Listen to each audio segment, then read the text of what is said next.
অবশ্যই আমি জোগাড় করব। তো এটাই আসলে এবারের বাসায় এসে কিন্তু আমার খুব বেশি ইচ্ছা ছিল। তো এখানে কাঁঠালটা কিন্তু কুচি কুচি করে কেটে নিয়েছি, যেহেতু এটা ডাল দিয়ে এবং চিংড়ি মাছ দিয়ে ঘন্ট হবে, তো এই জন্যই কিন্তু এঁচোড়টা খুব ছোট ছোট করে কেটে নিতে হবে।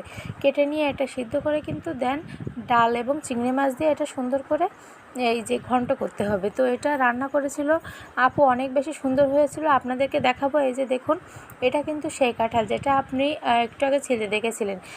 যদিও রান্নার সময় ভিডিও ক্লিপগুলো নিতে ভুলে গিয়েছি কিংবা কোনো কারণে নিতে পারিনি, তো এই জন্য কিন্তু খাওয়ার সময় কিন্তু ভিডিওটা করতে ভুল হয়নি। এখানে আমি নিয়ে নিয়েছিলাম কাঁঠালের এঁচোড় এবং সাথে নিয়ে নিয়েছিলাম এদিকে ঢ্যাঁড়স এবং চিংড়ি মাছের একটা তরকারি। তো দুটোই খেতে আলহামদুলিল্লাহ অনেক বেশি ভালো হয়েছিল। তো আজকের ভিডিওটি এই পর্যন্তই। আশা করি সকলে ভালো লাগবে।